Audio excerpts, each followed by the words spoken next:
Bienvenue dans vos conseils du libraire. Ceux qui ont déjà visité Alger, qui sont partis à la Casbah, ont vu qu'il y a un homme, un shir, un grand savant, qui s'appelle Shir Abdelrahman, qui a été enterré en haut de la Casbah, qui est une personne de science qui a marqué l'histoire de l'Algérie. Celui-ci a eu une descendance importante. Parmi sa descendance, il y a un homme qui s'appelle Ibrahim, qui lors de la colonisation de l'Algérie a décidé de quitter son pays pour ne pas subir justement la colonisation. Il s'est installé avec ses enfants en Tunisie. Son fils, Abdelaziz, a fait alors un cursus classique où il a étudié à la Zaytouna, il a excellé dans les sciences, il est devenu une personne importante. Mais lorsque la France a mis la main sur la Tunisie et que le protectorat s'est installé, il a alors été choqué de cette situation comme son père avait été choqué de la colonisation de l'Algérie.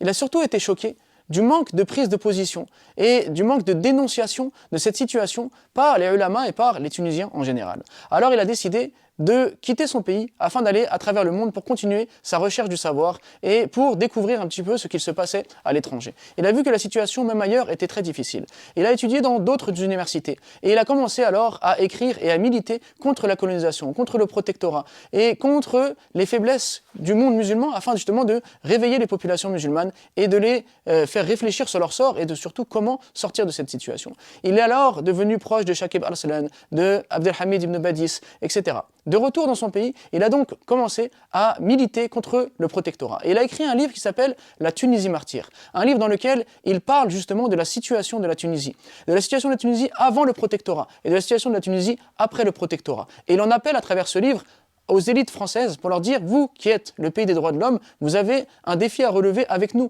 Vous êtes venus nous coloniser, vous avez mis en place un protectorat, vous nous avez privés de notre liberté, à vous de réfléchir, est-ce que cette situation est acceptable pour un pays qui prêche les droits de l'homme? Et son livre a été alors censuré, son livre était distribué donc de main en main et il a éveillé donc des consciences. C'est donc un livre vraiment historique qui avait complètement disparu du marché, complètement disparu des bibliothèques et qui revit aujourd'hui avec les éditions Héritage. À travers ce livre, il va donc parler de la situation de la Tunisie avant le protectorat.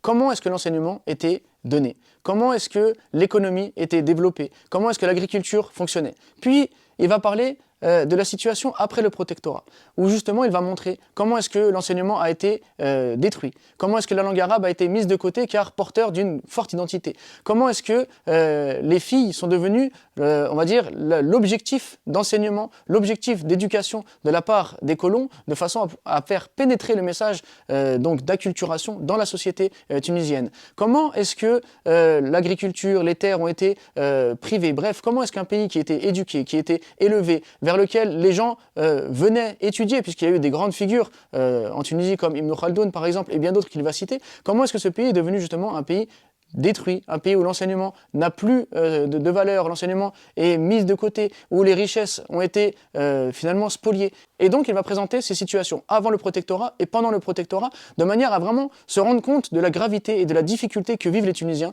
et de façon justement à faire réfléchir le peuple tunisien pour que le peuple tunisien se lève et refuse de continuer à accepter cette situation, mais également pour que les personnes de bon cœur, les personnes intelligentes qui sont en France et qui sont porteurs des droits de l'homme, de la liberté, de la fraternité, de l'égalité, puissent se dire il y a un problème, on ne peut pas accepter cette situation, et donc qu'ils la dénoncent également.